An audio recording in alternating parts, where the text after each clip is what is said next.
क्या आप जानते हैं दीपावली से एक दिन पहले आने वाली रूप चौदस सिर्फ सुंदरता का पर्व नहीं बल्कि पापों के नाश आत्मशुद्धि का दिन भी है। कहते हैं इस दिन अगर सही विधि से स्नान और दीपदान किया जाए तो नरक तक के भय से मुक्ति मिलती है।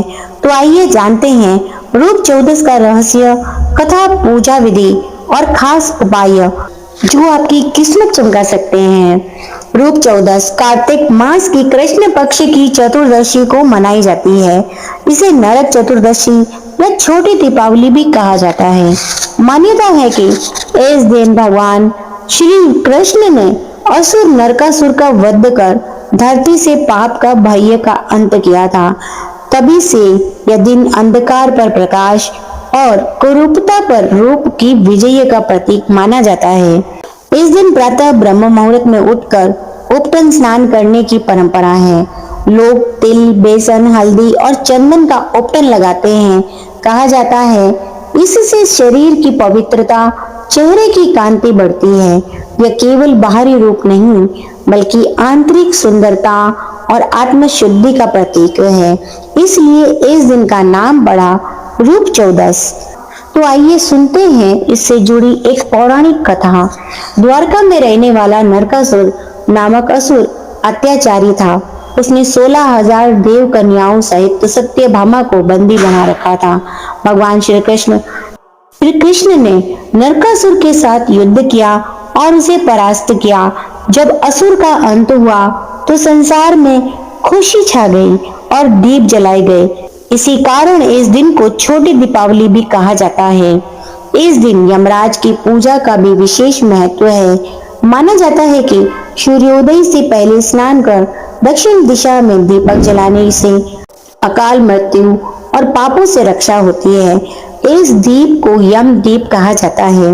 लोग घर के द्वार, छत, आंगन में भी दीप जलाकर कहते हैं यम दीप दान करिष्यामि, यानी हे यमराज मेरे परिवार को दीर्घायु और सुख दे। इस दिन तुलसी के पास दीप जलाने से घर में सुख, शांति और समृद्धि बनी रहती है। काले तिल से स्नान करने से पिछले कर्मों के दोष दूर होते हैं। देवी लक्ष्मी का स्मरण कर अगर दर्पण में स्वयं को देखें तो आत्मविश्वास और सौंदर्य दोनों बढ़ते हैं। और सबसे जरूरी, किसी गरीब को दीप या वस्त्र दान करें, क्योंकि यही असली रूप है करुणा और दया का। तो रूप चौदस हमें यह याद दिलाती है कि सच्चा रूप बाहर नहीं भीतर की रोशनी में है।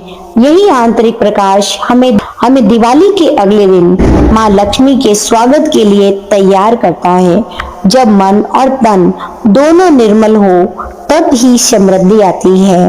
जो लोग इस दिन सूर्योदय से पूर्व उठकर स्नान नहीं करते, वर्ष भर उनके शुभ कार्यों का नाश होता है।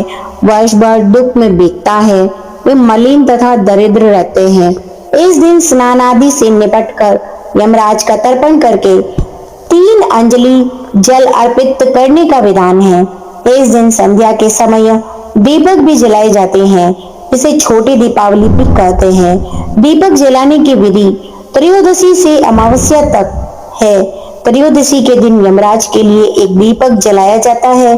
अमावस्या को बड़ी दीपावली का पूजन होता है और इन तीनों दिनों में दीपक जलाने के कारण यह बताया जाता है कि इन दिनों भगवान वामन ने राजा बलि की पृथ्वी को नापा था। भगवान वामन ने 3 पगों में संपूर्ण पृथ्वी तथा बलि के शरीर को नाप लिया था। इसीलिए त्रयोदशी, चतुर्दशी और अमावस्या को लोग यम के लिए दीपक जलाकर लक्ष्मी पूजन सहित दीपावली मनाते हैं, जिससे उन्हें यम यातना न सहनी पड़े और अकाल मृत्यु का भय भी उनके घर से दूर रहता है। लक्ष्मी जी की सदा उनके ऊपर कृपा बनी रहती है। तो इस नरक चतुर्दशी के दिन आप भी यम के दीपदान और तर्पण जरूर करें। तो भक्तों, इस रूप चौदस पर केवल सुंदरता के लिए नहीं बल्कि आत्मा की पवित्रता के लिए भी स्नान करें, दीप जलाएं, दूसरों के जीवन में भी प्रकाश फैलाएं। यही असली दिव्यता है। अगर यह वीडियो आपको अच्छा लगा हो तो लाइक करें, शेयर करें और सब्सक्राइब जरूर करें ताकि अगली दिवाली की कथा सबसे पहले आप तक पहुंचे। रूप चौदस की आप सभी को हार्दिक शुभकामनाएं। जय श्री हरि, जय मां लक्ष्मी।